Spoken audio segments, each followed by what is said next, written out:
டேய் எரியிற நெருப்புல எண்ணெயை ஊத்தாதீங்கடான்றார். கிட்டத்தட்ட அவர் திருப்பரங்குன்ற இஷ்யூ தான் பேசுறாரு நான் நினைக்கிறேன். எரியிற நெருப்புல எண்ணெயை ஊத்தாதீங்க. சில விவகாரங்களில் தலைவர்கள், எல்லா விவகாரத்திலும் கிடையாது, சில விவகாரங்களில் வாயை மூடிக்கொண்டு மௌனமாக இருந்தாலே பிரச்சனை சரியாயிடும். அதை போலீஸா பார்த்துக்குவோம். நாங்கள் தான் சிறுபான்மை காவலர்கள், நீங்க ஒரு பக்கம், நாங்கள் தான் இந்து மதத்துக்கு காவலர்கள், நீங்க ஒரு பக்கம். இதுதான் எரியிற நெருப்புல எண்ணெய் ஊத்துறது. ஒரு தலைவனா பொறுப்பா நடந்துங்கன்ற சில விஷயங்கள்ல அமைதியா இருந்துருங்க, பேசாதீங்க. அந்த சென்சிட்டிவான பிரச்சனை ஜாக்கிரதையா இருங்க, பேசாதீங்க. எவ்வளவு பெரிய ஒரு ஒரு ஒரு மாஸ் தலைவர் பாருங்க, அவர் எவ்வளவு பெரிய ஒரு சிந்தனை பாருங்க அவருக்கு. அதிமுக மக்கள் செல்வாக்கை இழந்து நிற்பதால் தான் அந்த அம்மாவுடைய மறைவுக்கு பிறகு இன்னைக்கு திமுக இந்த ஆட்டம் போடுது. நம்மளை அடக்கிறதுக்கு ஆள் கிடையாது, நம்மளை கேள்வி கேட்கிற ஆள் இல்லாத இந்த திமுக என்கிற நச்சு பாம்பு இன்னைக்கு படம் எடுத்து ஆடுது. அந்த பாம்பு தலையிலே அடிச்சு போடுறதுக்கு தான் இன்னைக்கு விஜய் வராரு.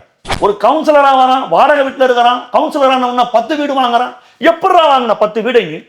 காலம்பூரா உழைக்கிறான், காலம்பூரா வேலை செய்யறான். ஒரு ஒரு கெட்ட பழக்கம், எந்த பழக்கம் இல்லாத உழைக்கிறான். அவனால இந்த நாட்டில் ஒரு வீடு வாங்க முடியல. ஒரு ஒரு ஒரு அரசாவரம் கம்பளம் வாங்கி கொடுக்க முடியல பொண்டாட்டிக்கு. கஷ்டப்படுறான், உழைக்கிறான். நீங்க எப்படா 200 பவுன் 300 பவுன் வாங்கி கொட்டுறீங்க? எங்க தடா வருது உங்களுக்கு இந்த பணம்? இன்னைக்கு திமுக அதிமுக விஜய் எதிர்ப்புல கைகோத்து நிக்குது. திமுகவும் அதிமுகவும் ரகசிய கூட்டணி வைத்திருக்கிறது. நான் பகிரங்கமாக குற்றம் சாட்டுகிறேன். ஸ்டாலின் முதலமைச்சர் ஆவதற்குத்தான் எடப்பாடி பழனிசாமி வேலை பார்த்துக் கொண்டிருக்கிறார். தியேட்டர் வாசல்ல 50 போலீஸை போட்டு 25 ஆம்பளை போலீஸ் 25 பொம்பளை போலீஸ் நிக்க வச்சு ஆண் பெண் யாரையும் விடாத பேகை செக் பண்ற, பாக்கெட்ல கையை விடுற. என்னடா தியேட்டருக்குள்ள குண்டா வைக்க போறாங்க? ஐயோ, குண்டு இருந்தா கூட விட்டுருவாங்க, விசில் இருக்கக்கூடாதுங்க. ரெட்ரோலுக்ஸ் நேயர்களுக்கு வணக்கம். இன்றைய நேர்காணலில் நம்முடன் இணைந்திருக்கிறார் அரசியல் விமர்சகர் திரு ஓட்டேரி ஜெயக்குமார் அவர்கள். வணக்கம் சார். வணக்கம். தொடர்ந்து நம்ம சேனலுக்கு ஆதரவு கொடுத்துக்கிட்டே இருக்கீங்க. நம்ம வீடியோஸ் எல்லாம் ரெகுலராக பார்த்துட்டு இருக்கீங்க. நிறைய பேர் சப்ஸ்கிரைப் பண்ணியிருக்கீங்க. இன்னும் சப்ஸ்கிரைப் பண்ணாமல் பார்த்துட்டு இருக்கிறவங்க சப்ஸ்கிரைப் பண்ணிட்டு பார்த்துக்கினா எங்களுக்கு இன்னும் உதவியாக இருக்கும். விஜய் அவர்களோட வேலூர் நம்ம நிர்வாகிகள் சந்திப்பு பார்த்தோம். காலையிலேயே கிளம்பிட்டார், ஆஸ் யூஷுவல் கிளம்பிட்டார். எப்பயும் வழக்கமாக காரில் வந்துட்டு இன்றைக்கி வரும்போதே வேனில் வந்திருக்காரு. வரும்போதே வழி எல்லாமே கூட்டம் இருந்திருக்கு. கரெக்டாக அந்த டைமிங் ஒரு 12:30 மணிக்கு பேச ஆரம்பித்தார். 1 மணிக்கெலாம் முடிச்சிட்டாரு. வழக்கம் போல் திமுகவை திட்டி கழிச்சிட்டாரு. நிறையா எமோஷ்னலான ஸ்பீச்செல்லாம் பேசியிருக்காரு. அவங்க பற்றின விஷன் பற்றின அந்த ஒரு வாக்குறுதிகள் கொடுத்துருக்காரு. நான் ஒவ்வொரு கிராமத்துக்கு வரேன் அப்படின்ற மாதிரி வாக்குறுதிகள் கொடுத்துருக்காரு. ரொம்ப எமோஷ்னலாக பேசியிருக்காரு. இந்த கூட்டம் எப்படி பார்க்கலாம்? ரொம்ப சக்ஸஸாக இருந்தது கூட்டம். அவருடைய பேச்சு ஒவ்வொரு கூட்டத்துக்கும் இன்னும் எழுச்சியாக இருக்குது. இப்போ போன கூட்டம் பேசினார் இல்லையா, 10 நாளைக்கு முன்னே, அந்த கூட்டத்துக்கு பேச்சுக்கு இந்த பேச்சு இன்னும் இம்ப்ரூவ் ஆகினே இருக்கு. அவருடைய பேச்சு ரொம்ப எழுச்சி, செம்ம மாஸ். அது எப்படி சொல்றதுன்னா, தூள் கிளப்பிட்டார். அவர் எல்லா சப்ஜெக்டையும் பேசுறாரு. இப்போது பை ரோடாக தான் போகிறாரு. நம்ம கூட எப்படி வருவார் வேலூர், மற்ற இடம்னா ஃப்ளைட்டில் வருவார். இது எப்படி ஹெலிபேட் இல்லை ஹெலிகாப்டர், இன்னும் ஒன்றும் புரியல. காலையில் லைவ் ஆரம்பிக்கிறாங்க, பை ரோடு வராரு. இந்த பை ரோடு வரும்போது அவர் காரில் வராரு, அப்புறம் மாறி வேனுக்கு போகிறாரு. இப்போ அந்த கூட்டம் நடக்கிற இடத்துக்கு தான் நீ கியூஆர் கோடு 5000 பேருன்ற 4900 பேர் கியூஆர் கோடு, இந்த பிரச்சனைலாம் அங்கே தான் இருக்குது. ஆனால் தங்கள் நேசிக்கிற ஒரு தலைவரை பார்க்க அந்த மக்கள் சாலைகளிலேயே கூட ஆரம்பிக்கிறாங்க. அதை யாராலையும் கட்டுப்படுத்த முடியல. பல்லாயிரக்கணக்கான மக்கள் அவருக்கு இருந்த அந்த வரவேற்பு பாருங்க. அப்பேற்பட்ட ஒரு வரவேற்பு, ஒரு எழுச்சி, அந்த மக்கள் மத்தியில் ஒரு சந்தோஷம், ஒரு ஆர்ப்பரிக்கிற எழுச்சி, மலர் தூவி பூமழை பொழிந்து வருங்கால தமிழ்நாட்டின் முதலமைச்சரை, தங்கள் நேசத்திற்குரிய பாசத்திற்குரிய அந்த தலைவனை அவர்கள் வரவேற்ற விதம் நான் ரொம்ப ஆச்சரியப்பட்டேன். ஏன்னா இன்னைக்கு எந்த ஒரு அரசியல் கட்சி தலைவருக்கும் இந்த அளவுக்கு மாஸ் இன்னைக்கு வராது. இப்ப ஏதாவது சொல்லுங்க, ஸ்டாலினை கிளம்ப சொல்லுங்க, பை ரோடு கோபாலபுரத்து சென்னையில இருந்து, அவர் இருக்கிற ஆழ்வார்பேட்டையில இருந்து பை ரோடு வேலைக்கு போக சொல்லுங்க. எந்த எஸ்பி கூட்டத்தை மாஸ் பண்ணக்கூடாது, எந்த கலெக்டர் இதில் இறங்கி வேலை பார்க்கக்கூடாது. இந்த கட்சிக்கு தாவேக்காக்கு எம்எல்ஏ கிடையாது, எம்பி கிடையாது, கவுன்சிலர் கிடையாது, மந்திரி கிடையாது, எந்த எஸ்பி சப்போர்ட் கிடையாது, எந்த கலெக்டர் சப்போர்ட் கிடையாது, ஒன்றும் கிடையாது. எதிர்ப்பு மட்டும்தான் இருக்குது. ஆனால் மக்கள் ஆதரவு ஒன்றை வைத்து இப்பேற்பட்ட கூட்டம் கூடுது. யாருமே கிடையாதுங்க, எந்த நிர்வாகி கிடையாதுங்க. எப்படி கூடுறான்றது அளவுக்கு கணிக்க முடியலங்க.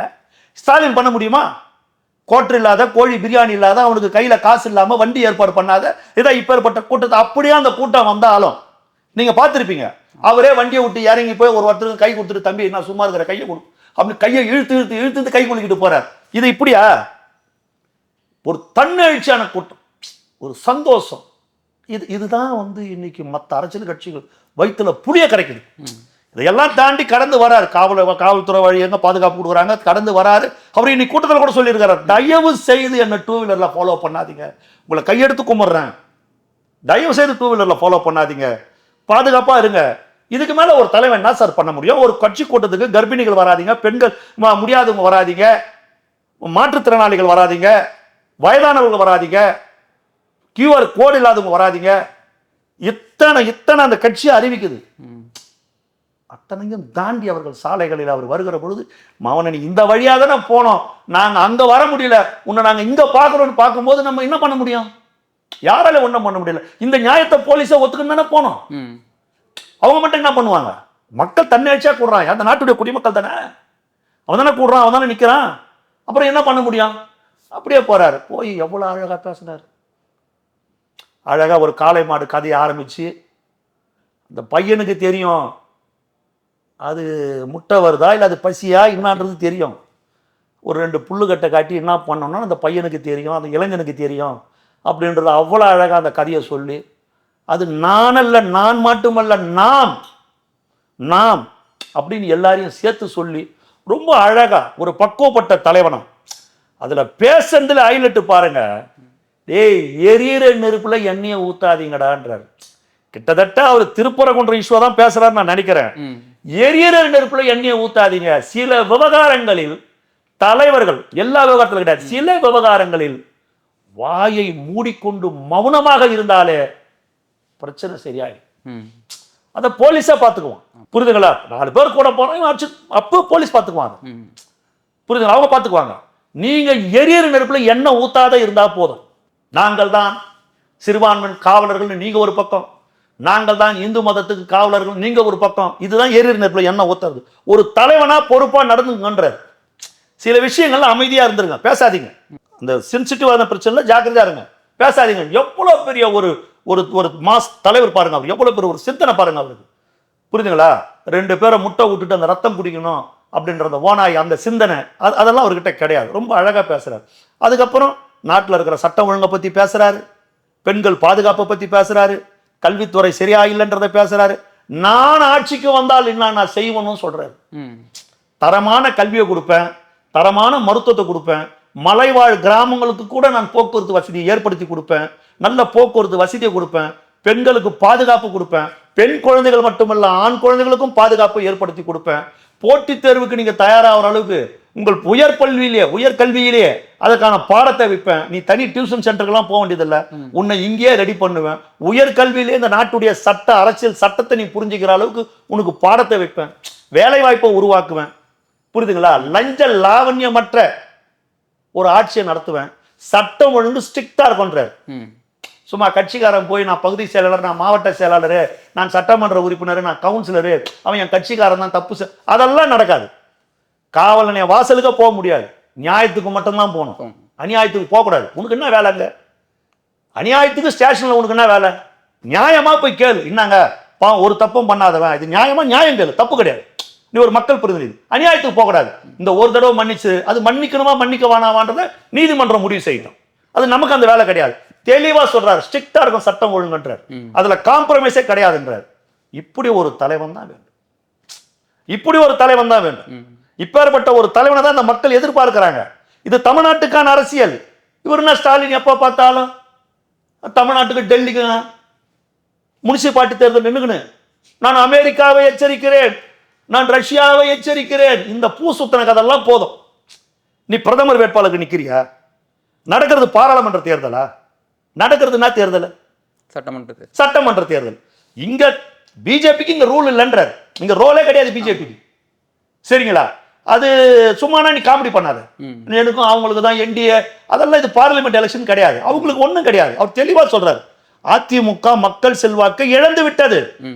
அதிமுக மக்கள் செல்வாக்கை இழந்து நிற்பதால் தான் அந்த அம்மாவுடைய மறைவுக்கு பிறகு இன்னைக்கு திமுக இந்த ஆட்டம் போடுது. நம்மளை அடக்கிறதுக்கு ஆள் கிடையாது, நம்மளை கேள்வி கேட்கிற ஆள் இல்லாத இந்த திமுக என்கிற நச்சு பாம்பு இன்னைக்கு படம் எடுத்து ஆடுது. அந்த பாம்பு தலையிலே அடிச்சு போடுறதுக்கு தான் இன்னைக்கு விஜய் வராரு. புரியுதுங்களா? நம்மளை கேள்வி கேட்கறதுக்கு ஆள் கிடையாது, கண்ணு கெட்டிய தூரம் நம்மளுக்கு எதிரி கிடையாது. அது இல்லைன்னா உதயநிதி சொல்லுவாரா படுத்தே விட்டான் ஐயான்னு? எடப்பாடி மனசுல வச்சு அன்னைக்கு பேசினாங்க, இவங்க எதிர்பார்க்கல. புரியுதுங்களா? அந்த அம்மாவுக்கு அப்புறம் நம்ம தான் தமிழ்நாட்டு நம்மளுடைய வேட்டைக்காடுன்னு நினைச்சாங்க. இதையெல்லாம் கேள்வி கேட்கறதுக்கு ஒருத்தர் வந்துட்டார், கேள்வி கேட்கிறார். அடுத்த வேலை சாப்பாட்டுக்கு வழி இல்லாத இருக்கிற, உனக்கு துன்றதுக்கு சோறு கிடையாது, முதல் சோத்துக்கு ரசம் கிடையாது, அரசியலுக்கு வந்ததுக்கு அப்புறம் எப்படிடா மாட மாளிகை கோட கோபுரம் கட்டி வாழறீங்க? இத்தனாயிரம் கோடி சொத்து உங்களுக்கு எங்க இருந்துடா வந்தது? என்னடா தொழில் பண்ணீங்க சொல்லுங்கடா மக்கள் கிட்ட. என்ன தொழில் பண்ணீங்க? உங்களுக்கு என்ன வருமானம் வருது? ஏதோ ஒருத்தர் ஏதோ டிக்கெட் எடுக்காம வந்தாரு, அவர் வந்து பல ஆயிரம் கோடி சம்பாரிச்சாரு, சரி ஒருத்தர் ஓய்ஞ்சு போன்னு பார்த்தா ஒட்டுமொத்தமா அரசியல் இப்படிதான் இருக்குமா? ஒரு கவுன்சிலரா வரான், வாடகை வீட்டில் இருக்கிறான், கவுன்சிலரான 10 வீடு வாங்குறான். எப்படா வாங்கின 10 வீடு? காலம்பூரா உழைக்கிறான், காலம்பூரா வேலை செய்யறான், ஒரு கெட்ட பழக்கம் எந்த பழக்கம் இல்லாத உழைக்கிறான். அவனால இந்த நாட்டில் ஒரு வீடு வாங்க முடியல, ஒரு அரசாவரம் கம்பளம் வாங்கி கொடுக்க முடியல பொண்டாட்டிக்கு, கஷ்டப்படுறான், உழைக்கிறான். நீங்க எப்படா 200 பவுன் 300 பவுன் வாங்கி கொட்டுறீங்க? எங்க தரா வருது உங்களுக்கு இந்த பணம்? அதை தான் அவர் கேட்கிறார். மக்கள் பணத்தை கொள்ளையடிச்சு கொழுத்து போயிருக்கிறீங்க. இதை இவர் கேட்கறதால அதையும் சொல்றார், நான் இதை கேட்பதால் அத்தனை பேரும், நீங்கள் அத்தனை பேரும் முத்தமர் தான் நான் சொல்லுங்கன்னு கேட்டாங்க பாரு, அத்தனை பேரும் இப்படி மக்கள் பணத்தை கொள்ளையடித்து கொழுத்து போயிருக்கிறதால அத்தனை பேரும் ஒன்னா சேர்ந்து என் மேல சேர்த்த வாரி அடிக்கிறான். இன்னைக்கு திமுக அதிமுக விஜய் எதிர்ப்புல கைகோத்து நிக்குது. திமுகவும் அதிமுகவும் ரகசிய கூட்டணி வைத்திருக்கிறது. நான் பகிரங்கமாக குற்றம் சாட்டுகிறேன். ஸ்டாலின் முதலமைச்சர் ஆவதற்கு தான் எடப்பாடி பழனிசாமி வேலை பார்த்து கொண்டிருக்கிறார். நான் பகிரங்கமா சொல்றேன், ஸ்டாலின் முதலமைச்சர் ஆகிறதுக்கு தான் அவர் வேலை பார்த்து இருக்கிறார். புரியுதுங்களா? இதை நம்புறதுக்கு அதிமுக தொன்ன ஒண்ணு ஏமாளி கிடையாது. சிந்திச்சு பாருங்க. விஜயுடைய கூட்டத்துக்கு மட்டும் இவ்வளவு நெருக்கடி கொடுக்குறாங்க, பல விதிமுறைகளை வகுக்கிறாங்க. விஜய் கூட்டத்துக்கு மட்டும் விதிமுறைகளை வகுக்கிறாங்க. இத்தனை லட்சம் பேர் கூடக்கூடாது, 4000 பேர் தான் கூடணும், 5000 பேர் தான் கூடணும், 1008 சட்டத்திட்டம் போடுறாங்க. ஆனா இது எதுவும் அங்கீகரிக்கப்பட்ட கட்சிகளுக்கு இல்லைன்றாங்க. அங்கீகரிக்கப்பட்ட கட்சிகள்னா திமுக, அதிமுக, நாம் தமிழர், விடுதலை சிறுத்தை, பிஜேபி, காங்கிரஸ், இவங்கெல்லாம் அங்கீகரிக்கப்பட்ட கட்சிகள். அங்கீகாரம் பெறாத லட்சம் பேர் கூடுற கூட்டம் எது? பல லட்சம் பேர் கூடுறவன் தாவேக்காக தான் கூடுறான். அப்ப அது கூடக்கூடாதுன்னு நினைக்கிறாங்க. அப்ப தமிழக வெற்றி கழகத்தை மட்டுமே இவங்க கார்னர் பண்றாங்க, அதை மட்டுமே எதிர்க்கிறாங்க. ஒரு எதிர்கட்சி கேட்கலங்க நாட்டுல, ஒரு எதிர்கட்சி கேட்கல. ஸ்டாலின், இது என்ன நியாயமா? இது ஜனநாயகமா? ஒரு கண்ணில் சுண்ணாம்பு வைக்கிற, ஏன் விஜயை மட்டும் நீ நெருக்கடி கொடுக்குற? நீ கேட்டியா? எடப்பாடி கேட்டியா? நமக்கெல்லாம் பர்மிஷன் கொடுக்குற, அவருக்கு மட்டும் ஏன் பர்மிஷன் கொடுக்கல? எடப்பாடி கேட்டியா? ஸ்டாலின் போற என்ன சார் கூட்டணி வச்சிருந்தா கேட்டிருப்பாரு. சொல்லுங்க, இது நியாயமா? எல்லாத்துக்கும் கொதிக்கிறாரு சீமான், பேசினாரா? ஏன் அவருக்கு மட்டும் நெருக்கடி கொடுக்குற? எனக்கு நெருக்கடி இல்ல, நான் லட்சம் பேரை கூட்டலாம், அவருக்கு மட்டும் ஏன் 4000 பேர் கூட்டணுன்ற? அவருக்கு இவ்வளவு நெருக்கடி கொடுக்குற கேட்டாரா? ஒட்டுமொத்த எதிர்கட்சியும் ஒன்னா இருக்கிறாங்க. ஏனென்று சொன்னால் புரட்சி தலைவர் எம்ஜிஆருக்கு பிறகு மகத்தான மக்கள் செல்வாக்கு வாய்ந்த மனிதராக இன்றைக்கு விஜய் இருக்கிறார். புரட்சி தலைவர் எம்ஜிஆர் 13 ஆண்டுகள் கருணாநிதியை வனவாசம் அனுப்பி வைத்தார். விஜய் நிரந்தரமாக திமுகவை வனவாசம் அனுப்பி வைப்பார். அந்த அச்சம், அந்த பயம், எல்லாரும் ஒண்ணு சேர்ந்து ஒட்டுமொத்த எதிர்கட்சியும் ஒன்னா இருக்கிறீங்க. யாரை எதிர்க்கிறதுல? விஜய் எதிர்க்கிறதுல. ஆனால் அவரோட மக்கள் இருக்கிறார், மக்கள் அவரோட இருக்கிறார், மக்கள் அவரோட பலமா நிக்கிறாங்க. ஸ்டாலின் பேசுற கூட்டத்துக்கெல்லாம் மேற்கூரை அமைச்சிட்டீங்களா? எடப்பாடி கூட்டத்துக்கெல்லாம் மேற்கூரை போடுறாங்களா? இப்ப சீமா நடத்தின மாநாடுக்கு மேற்கூரை போட்டாங்களா? சொல்லுங்க. இவ்வளவு கியூஆர் கோட்லாம் போட்டாங்களா? நீ ஸ்டாலின் கூட்டத்துக்கெல்லாம் கியூஆர் கோடு இருந்தாதான் உள்ள வரணும்னு சொல்லி பாருங்க. நீங்க சொல்லி பாருங்க. காலி மைதானத்தில் தான் உட்கார்ந்து இருக்கணும், காலி மைதானத்தில் தான் உட்கார்ந்து இருக்கணும். நீ இவ்வளவு அடக்குமுறை, ஜாலியன் வாலாபாக் படுகொலை நடந்தது பாருங்க, அந்த மாதிரியான அடக்குமுறைங்க வெள்ளக்காரன் காலத்துல கூட காங்கிரஸ்காரனுக்கு இப்பேற்பட்ட அடக்குமுறையும் அநீதியும் நடந்திருக்காதுங்க. அவ்வளவு அடக்குமுறை தமிழக வெற்றி கழகத்துக்கு, அந்த கட்சி தொண்டர்களுக்கு, அந்த கட்சி நிர்வாகிகளுக்கு அச்சுறுத்தப்படுகிறார்கள், பயமுறுத்தப்படுகிறார்கள். அதை தாண்டி வருகிறார். இன்னைக்கு கூட பாருங்க, நரிக்குறவ பெண்கள் எல்லாம் வந்து, சின்ன பசங்க எல்லாமே, எல்லாம் 18, 20, 25 வயசுக்குள்ள இருக்கிற பசங்க எல்லாம் வந்தாங்க. இன்னைக்கு அவங்க சொல்றாங்க, நாங்க 100, 150 பேர் பட்டு இந்த இடத்துல நாங்க வசிக்கிறோம். எம்ஜிஆருக்கு பிறகு எங்களுக்கு பிடிச்ச ஒரு விஜய் அண்ணா தான், எங்க ஓட்டு விஜய் அண்ணாவுக்கு தான். நாங்கெல்லாம் கிளம்பி வரும்போது எங்களை கேட்கறாங்க திமுக ஆளுங்க, நாங்க தான் உங்களுக்கு வீடு கொடுத்தோம், பணம் கொடுத்தோம், உங்க அப்பா வீட்டு பணத்துல இருந்தா கொடுத்தீங்க. யாரு கேட்கறது? நரிக்குறவ பெண்கள் கேட்கறாங்க, உங்க அப்பா வீட்டு சொத்தியா? ஏன்னா உதயநிதி கேட்டார் எடப்பாடி ஆட்சியில, உங்க அப்பா வீட்டு சொத்தானே, அதை தான் அவங்க கேட்கறாங்க. உங்க அப்பா வீட்டு பணத்துல இருந்தா கொடுத்தீங்க, அரசாங்கத்து பணம், மக்கள் வரி பணம், அதை கொடுத்து நீங்க என்ன கொடுத்தாலும் சரி எங்க ஓட்டு எங்க விஜய் அண்ணாவுக்கு தான் அப்படின்னு நரிக்குறவ பெண்கள் சொல்றாங்க. உங்களை நம்பல. அண்ணா நினைவு நாள்ல ஒரு கோவில்ல சாப்பாடு போடுறாங்க சார், சபாநாயகர் வரார் சார், பசியில போய் நிக்குதுங்க சார் 10-12 வயசு குழந்தைங்க, நரிக்குறவ குழந்தைங்க, எல்லாம் சாப்பிட்ட பிறகு கடைசியில வாங்க திருப்பி அனுப்புறீங்களே. ஏண்டா நீங்க எல்லாம் நல்ல தாய்க்கு தான் பிறந்தீங்களா? ஒரு குழந்தை பசியில இருக்கிற குழந்தைய அமுச்சு வச்சுட்டு கிழ பசங்க உட்காந்து சாப்பிடுறீங்க. அந்த குழந்தைக்கு பசிக்காதா? நம்ம பெத்த புள்ள, நம்ம பேரன் பேத்தி இல்லையா அது? அது என்னடா பாவம் மனுஷு? அந்த ஜாதியில பிறந்தது பாவமா? எத்தனை அம்பேத்கர்ரா வரணும் உங்களை திருத்தறதுக்கு? எத்தனை ராமானுஜர்ரா வரணும் உங்களுக்காக குரல் கொடுக்கறதுக்கு? எப்படா நீங்க எல்லாம் திருந்துவீங்க? எத்தனை பெரியார் வரணும் உங்களை திருத்தறதுக்கு? என்னங்க இதெல்லாம் அநியாயம், அநீதி. இந்த நிலை அத்தனையும் மாறும். தளபதி விஜய் தமிழ்நாட்டின் முதலமைச்சராக வருகிற பொழுது அதைத்தான் சொல்றார். நான் மக்களை வீடு வீடா வந்து பார்க்கணும்னு நினைக்கிறேன், ஒவ்வொரு கிராமத்துக்கும் வரணும்னு நினைக்கிறேன். ஆனா என்னால வர முடியல. என்ன நெருக்கடி கொடுக்குறாங்க, போலீஸ் மூலமா என்ன அடக்குமுறை பண்றாங்க, நெருக்கடி கொடுக்குறாங்க. தமிழக வெற்றி கழகம் வெற்றி பெற்று ஆட்சி அமைக்கிற பொழுது நான் வாக்குறுதி தருகிறேன், ஒவ்வொரு இல்லம் தேடி வருவேன், ஒவ்வொரு கிராமத்துக்கும் வருவேன், மலை கிராமத்துக்கும் வருவேன், ஒவ்வொரு மலை கிராமத்திலேயும் பிரசவ மருத்துவமனைகளை ஏற்பாடு செஞ்சு கொடுப்பேன், ஒவ்வொரு மருத்துவமனை மலை கிராமங்களுக்கும் சாலை வசதி, போக்குவரத்து வசதி ஏற்படுத்தி கொடுப்பேன். நிச்சயமா இது விஜயுடைய வாக்குறுதி என்ற மக்கள் நம்ப தயாரா இருக்கிறாங்க. அவர் தான் வெற்றி பெற போகிறார். அதுதான் இவங்களுக்கெல்லாம் பயம். புரியுதுங்களா? அவரு கூட ரொம்ப தெளிவாக அழகா சொல்லியிருக்கிறார் பாருங்க. இன்னைக்கு ரொம்ப சூப்பரா சொல்லிக்கிறார். அண்ணா அறிவாலயம் பக்கம் நடந்தே போக முடியல, வெயிலு கூட ஒதுங்க முடியல, கையை பிடிச்சி இழுத்துக்கிறாங்க, வா கூட்டணி பேசலாம். எப்படி பாருங்க திமுக நிலைமை. கையை பிடிச்சி கல்லாப்பட்டி கூட்டணின்றார்.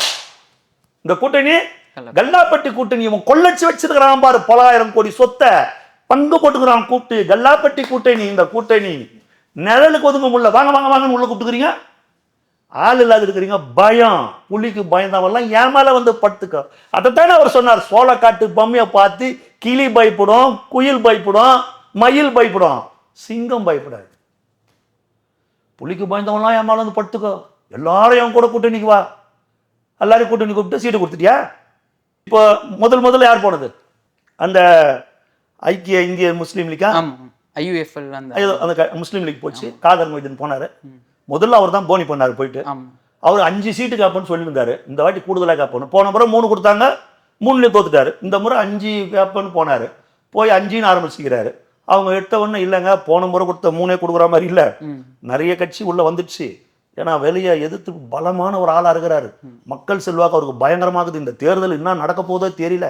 விஜய் கூட இன்னைக்கு சொல்லிடுறாரு பாருங்க, இது சாதாரண தேர்தல் அல்ல, 50 ஆண்டுகளுக்கு ஒரு முறை நடக்குது பார், அந்த மாதிரி தேர்தல் இதுன்றார்.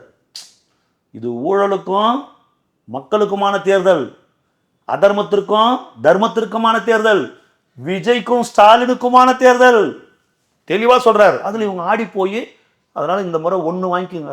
என்னடா நான் 5 கொடுப்ப பார்த்தேன், 5ன்னா 4வது கொடுப்பீங்கன்னு பார்த்தேன், உள்ளதும் போனதரா நொல்ல கண்ணான்ற மாதிரி போன முறை கொடுத்த 3லயே 2 புடுங்குறீங்களான்னு சொல்லிட்டு வெளியே வந்தார் பாருங்க. பிரஷர் ஏறி போய் மயக்கம் போட்டு ஊந்துட்டாருங்க. காதல் மொழி என்ன பண்ணிட்டாங்க, வெயில் தாங்காத ஊந்தாரு. அவரு பிபி ஏறி போயிடுச்சு அவனுக்கு. ஐயோ இவ்வளோ அக்கிரமணியம் பண்றானுங்களப்பா இவங்க இந்த அண்ணா காலத்தில் உட்காந்துக்கின்னு, இவங்களை நம்பி நம்ம கட்சி நடத்திட்டோம். ஏங்க ஒவ்வொரு கட்சியும் வளர்ந்து வரணும் தானே ஆசைப்படுவாங்க. நீ தேஞ்சு போனோம்னா எப்படிங்க அது? பார்க்கலாம் இனி வருங்காலங்களை திருமாவளவன் எப்படி போறாரு, இல்ல போன முறையே கொடுத்தது போது நான் அந்த இடத்துல நிக்கிறப்பா அப்படி நிக்கிறாரா, எல்லாம் பார்க்கலாம். பாஜக உள்ள வந்துடக்கூடாது அதுக்காக சார். பாஜக இல்ல சார், ஒண்ணு நல்லா புரிஞ்சுங்க சார். விஜய் அப்படின்ற ஒருத்தர் தமிழக வெற்றி கழகன்ற ஒரு அரசியல் கட்சியை தொடங்கி இல்லைன்னா தமிழ்நாட்டுடைய அரசியல் களம் திமுகவா பாஜகவா நிச்சயமா மாறக்கூடிய சூழ்நிலை ஏற்பட்டிருக்கும். போன நாடாளுமன்ற தேர்தலே 13 இடத்துல ரெட்டல 3வது இடம் போயிடுச்சு, தாமரை 2வது இடம் வந்துடுச்சு. இது தமிழ்நாட்டு அரசியல் சரித்திரத்தில் ஒரு தேசிய கட்சி, அதுவும் பிஜேபி 2வது இடம் வந்து ஏடிஎம்கே 3வது இடம் போறது இப்பதான் நடந்தது. சரிங்களா? இவங்க இந்நேரம் எடப்பாடியை வச்சு காலி பண்ணி தூக்கி ஒரு வழி பண்ணிட்டு இருப்பாங்க, அண்ணாமலை வச்சு செஞ்சிருப்பாங்க. தமிழக வெற்றி கழகம் இங்க வலுவா மாபெரும் மக்கள் செல்வாக்கு, மக்கள் சமுத்திரம் அந்த கட்சியை ஆதரவா திரளும் போது இவங்களால முடியல. அப்போ திமுகவா தாவேகாவான்னு போய் இனி பாஜகலாம் பின்னாடி போயிடுச்சு. அதுதான் கள நிலவரம். உண்மையை புரிஞ்சுக்கணும் நம்ம, புரியுதுங்களா? கள நிலவரம். அதனாலதான் அவங்க உடனே பார்த்து சரி அண்ணாமலை எடுத்துட்டு நைனா நாகேந்திரன் போட்டாங்க. இனி வேலை ஆகாது, நம்ம 2வது இடத்துல நம்ம இல்லை, நம்ம பின்னாடி போயிட்டோம், ஏதோ இவங்களோட ஏடிஎம் கூட இருந்து ஏதோ கிடைக்கின்ற நிலைமைக்கு அவங்க வந்துட்டாங்க. புரியுதுங்களா? இது பெரியார் பிறந்த மண். இங்கே மதவாதத்திற்கோ சனாதன சக்திகளுக்கோ பிஜேபிக்கோ இங்க இடம் இல்லை அப்படின்னு உண்மையா நினைக்கிறவன் எவனா இருந்தான் தமிழ்நாட்டில், அந்த பிஜேபி இங்கே கால் ஊன்ற விடாமல் தடுத்தவர் விஜய் என்பதை மனசுல வச்சுக்கணும். அவங்க கால் ஊனாத தடுத்தது யாருன்னா இன்னைக்கு இவர் தான். அதனாலதான் அவருக்கு அவ்வளவு நெருக்கடி அவங்க சிபிஐ மூலமா கொடுக்குறாங்க. ஜனநாயகன் படத்துக்கும் அவங்க நெருக்கடி கொடுக்குறாங்க. காரணம் என்னன்னா பிஜேபியுடைய கனவுல இவர் மண்ணை போட்டார். முதல்ல அதை தான் பண்ணார். இல்லைன்னா இங்க பிஜேபி பெரிய லெவலில் தான் இப்போ நேரம் இந்த தேர்தலில் இப்படி ஒன்று இல்லை அப்படின்னா இந்த பெரிய அளவில் பேசப்பட்டிருக்கும். செஞ்சிருப்பாங்க, நிச்சயமா செஞ்சிருப்பாங்க. அதுக்கான வழி இல்லாத பண்ணிட்டார். அடுத்தது பார்த்தீங்கன்னா சொல்றாரு, நீங்க என்ன குற்றம் சாட்டுற ஒவ்வொரு விஷயம் இந்த மக்களை வந்து குற்றம் சாட்டுற நான் தான். எனக்கு அரசியல் தெரியலன்னா மக்களுக்கு தெரியலன்னு நீங்க எல்லாமே. நானே ஒரு நிமிஷம் ஆடி போயிட்டாங்க. அவருடைய எமோஷனல் அப்படியே ஒரு நிமிஷம் அப்படியே பேச்சு நிறுத்திட்டாரு. ஏன் இப்படி இப்படி கத்துறாரு? இவ்வளோ ஒரு உச்சத்தில் இருக்கிற ஒரு மனிதன் இவ்வளோ கஷ்டப்படுறாரு இந்த மக்களுக்காக இறங்கி வந்து அப்படியே நின்றுட்டாரு ஒரு நிமிஷம். இல்ல அவரு பேசினதுல ஒரு விஷயம் நல்லா புரிஞ்சிச்சு. அந்த கரூர் இன்சிடென்ட் பார்த்தீங்கன்னா அவர் ரொம்ப பாதிச்சிருக்கு, மனசுல இருக்குதுன்றது. ஏங்க உள் மனசுல கேட்கிறாருல, நண்பன்றியே ஸ்டாலின் சொல்றாரு, அத்தனை பேரும் நண்பர்களாக பார்க்கிறேன்றியே, ஒரு நண்பனா இருந்தா 41 பேர் செத்ததுக்கு நான் தான் காரணம், என் மேல பழி போடுவியா? நான் கூட்டம் நடத்துவதற்கு இந்த அளவுக்கு தடை ஏற்படுத்துவியா? ஒரு நண்பன் இதை செய்வானா? நண்பன் செய்ய மாட்டான், துரோகி தான் செய்வான், நன்றி கட்டவன் தான் செய்வான். புரியுதுங்களா? இதை நன்றி கட்டவன் தான் செய்வான். என் நன்றி கொன்றார்க்கும் உய்வொன்றாம் உய்வில்லை, செய் நன்றி கொன்ற மகற்கின்ற வள்ளுவனின் குரலுக்கு அர்த்தம் தெரியாதவன் தான் நான் சொல்லுவான். நான் ஓப்பனா சொல்ல விரும்பல. நன்றி கட்டவன். அவருக்கு இவ்வளவு தொல்லை கொடுக்குற, புரியுதுங்களா? அவரை பார்த்து பயப்படுற, அவரை பார்த்து நடுங்குற, உதர்ற. அதனால பண்ருட்டி ராமச்சந்திரன் சொல்லிக்கிறார் பாருங்க, விஜய் நின்றால் மாநாடு, நடந்தால் பேரணி. எம்ஜிஆருக்கு பிறகு இவர் தான். எம்ஜிஆருக்கு பிறகு இவர் தான் பண்ருட்டியார் சொல்லியிருக்கிறார் நேத்து செய்தியாளர் சந்திப்புல. ஆக அந்த அச்சம், அந்த பயம் தான். அதனால அவர் அவ்வளவு எமோஷனலா பேசினார். அவர் புரிதா? என் தான் விஜய் தான் தமிழ்நாடு, தமிழ்நாடு தான் விஜய். சதையும் ரத்தமுமா நாங்க இருக்கிறோம், உடலும் உயிருமா நாங்க இருக்கிறோம். இவங்க தான். இது ஒரு நாள்ல இவர் ஒரு ராத்திரில இவர் எடுத்த முடிவு கிடையாதுன்னு. இது சரத்குமார் ஒரு ராத்திரில கட்சி கலைச்சார் பாருங்க. அவரெல்லாம் கேள்வி கேட்கிறார். இவரை போய் ஒரு ராத்திரில தூங்கும் போது எழுந்த ராதிகா எழுப்பின, ராதிகா கட்சியை கழிச்சு நான் பிஜேபியில் சேரலாமான்னு நினைக்கிறேன், ஐயோ வாங்க போய் சேர்ந்துடலான்னு சொன்னோன்னே ஒரு சீட்டுக்காக, அந்த அம்மா நிற்கிறதுக்கு சீட்டுக்காக ஒரு ராத்திரில ஒரு பொதுக்குழுவை கூட்டாத ஒரு அதெல்லாம் இருந்தால் தான் கூட்ட முடியும். சரியா? பொதுக்குழு செயற்குழு எல்லாமே இவங்க 2 பேர் தான் பொழுது, இவரும் ராதிகா தான் பொழுது. ஒரு ராத்திரில முடிவு பண்ணிட்டாங்க. சரியா? அது எப்படியோ ஒழிஞ்சு போட்டோம். ஒரு ராத்திரில எடுத்த முடிவு கிடையாது. அதுதான் நடிகர் தம்பி ராமையா கூட சொல்லியிருக்கிறார் பாருங்க, ஒரு பிரஸ் மீட்ல, ஒரு பேட்டியில சொல்லியிருக்கிறார், ஒரு இரவுல முடிவு எடுக்க முடியாது. இவ்வளவு பெரிய உச்சத்தில் இந்த மனிதன், அவர் தான் சூப்பர் ஸ்டார், தமிழ்நாட்டுடைய சூப்பர் ஸ்டார் அவர் தான் உச்ச நட்சத்திரம். இன்னைக்கு இல்ல, இன்னும் ஒரு 20 வருஷத்துக்கு அவர் அசைக்க முடியாது. அப்பேற்பட்ட செல்வாக்குள்ள ஒரு மனிதன். கிட்டத்தட்ட 10 வருஷத்துக்கு மேல அவருக்கு யோசனை இருப்பாரு. என்ன கேட்டீங்கன்னா 10 வருஷம் குறைவு. அதையும் தாண்டி தான் நான் அவரை பார்க்கிறேன். இவர் ஒரு போராட்ட குணம், ஒரு போர் குணம் என்பது தளபதி விஜய் உடன் பிறந்தது. நான் அவரை பார்க்கிறேன் அப்படிதான். இவருக்கு போராட்டமும் போர் குணமும் இந்த லட்சிய வெறி இதெல்லாம் இவரோட கூடவே பயணம் பண்ணிக்குது. இவரை தூங்காம அதெல்லாம் தடுத்து இருக்குது, இவருடைய தூக்கத்தை கெடுத்து இருக்குது. இவர் அந்த வாழ்க்கையை விரும்பல. அந்த சினிமா, அந்த வாழ்க்கை அதெல்லாம் இருந்தாலும், அதுதான் ஒரு உச்சத்தில் கொண்டு போனாலும் அப்படியே போய்க்கலான்னு அவர் விரும்பல. மக்களோட மக்களை உளரணும், சுழலணும், இவங்களுக்கு ஏதாச்சும் செய்யணும், இந்த ஏமாற்று பேர்வழிகளிடமிருந்து தமிழ்நாட்டை மீட்கணும், இவனுங்க இப்படி அழிக்கிறானுங்களேன்றது அவர் ஒரு தூக்கத்தை தொலைச்சிருக்கிறார். அதோடைய வெளிப்பாடு தான் வெளியே வரார். அது ஒரு வெளிப்பாடு தான். நிச்சயமா அவருடைய முயற்சி மாபெரும் வெற்றி பெறும். மீண்டும் மீண்டும் சொல்கிறேன், தமிழ்நாட்டு மக்கள், இளைஞர்கள், குறிப்பாக தாய்மார்கள் அவரை ஒரு நாளும் கைவிட மாட்டாங்க. அத்தனை பேரும் விசில ஊதுவாங்க. புரியுதுங்களா? இன்னைக்கு விசில பார்த்து கொலை நடுங்கி போய்க்குதுங்க திமுக. கொலை நடுங்கி இருக்குது. ஒவ்வொரு பூத்து சொன்னார் பாருங்க, இன்னைக்கு கூட்டத்தில் சொன்னார் பாருங்க, ஒவ்வொரு வாக்குச்சாவடி விஜயின் வாக்குச்சாவடி, ஒவ்வொரு தெருவும் விஜயின் கோட்டை. நீ தேர்தல் முடிவு சொல்லும் பாருங்க உங்களுக்கு. இவங்க வரல அவரோட, அவங்க வரல, வரல போ வரவானா, ஏன்டா வரலன்னு சிந்திப்ப. ஐயோ அவரோட போயிருக்கலாமே அப்படின்னு யோசிப்ப. அதுதான் தேர்தல் முடிவா வரும். இவரோட போயிருந்தா நம்மளுக்கு ஒரு வாழ்வு கிடைச்சிருக்குமே, நம்ம போயிருக்கலாமே, ஒரு அங்கீகாரம் கிடைச்சிருக்குமே சிந்திப்ப, கதறுவ, கண்ணீர் விடுவ. அதுதான் நடக்கும். இவ்வளவு நாளுமே மக்களுக்கு தெரியும் அரசியல்வாதிகளுக்கு முன்னாடி இப்படி இருந்தாங்க. செய்க்கு நீங்க கொடுக்கிற அடக்குமுறை தான் சார் அவருக்கு வெற்றி. ஏன் 4900 பேர் மட்டும் அந்த கூட்டத்துக்கு வரான்? ஏன் நம்மெல்லாம் உள்ள ஃப்ரீயா போக முடியல? ஏன் நம்மெல்லாம் போய் உட்காந்து அவரை பார்க்க முடியல? ஏன் பல்லாயிரக்கணக்கில் கூட முடியல? ஏன் நடக்கல? இல்லம்மா திமுக நடத்த விடல. ஏன் குப்பாடுறோம் ஏன்டா விசில் அடிக்கல? விசில பூரா புடிங்கி வச்சுக்கலானுங்கம்மா, ஊதக்கூடாதுன்றானுங்க. ஏன் ஏன் தமிழ்நாட்டு மக்கள் இதை கேட்பான். ஏன்னும் போது இது விஜய்க்கு எதிரான அடக்குமுறைனும் போது அதுதான் அவருக்கு வெற்றி. அதுதான் அவர் பின்னாடி மாசா இன்னைக்கு தேர்தல் ஸ்டாலின் வந்து விஜய்க்கு கொடுக்குற ஒவ்வொரு தொல்லை. ஏங்க கில்லி படத்துக்கு கூட போய் தொல்லை கொடுப்பீங்க? கில்லி படத்துக்காங்க ஏங்க உங்க பயத்துக்கு ஒரு அளவு இல்லையாங்க? இந்த படம் மறுபடியும் ரீரிலீஸ் ஆயிருக்குது. தியேட்டர் வாசல்ல எவ்வளவு, நாட்டுல எவ்வளவு பிரச்சனை, பாதுகாப்பு கொடுக்க வேண்டிய பிரச்சனை எவ்வளவு இருக்குது. பெண்களுக்கு பாதுகாப்பு இல்லை, 1008 பிரச்சனை இருக்குது. தியேட்டர் வாசல்ல 50 போலீஸை போட்டு 25 ஆம்பளை போலீஸ் 25 பொம்பளை போலீஸ் நிக்க வச்சு ஆண் பெண் யாரையும் விடாத பேகை செக் பண்ற, பாக்கெட்ல கையை விடுற. என்னடா தியேட்டருக்குள்ள குண்டா வைக்க போறாங்க? ஐயோ குண்டு இருந்தா கூட விட்டுருவாங்க, விசில் இருக்கக்கூடாது, விசில் இருக்கக்கூடாதுங்க. நீ குண்டு கூட எடுத்துன்னு போய் வச்சிருங்க, புரியுது? நாங்கள் அதெல்லாம் கண்டுக்க மாட்டேங்க.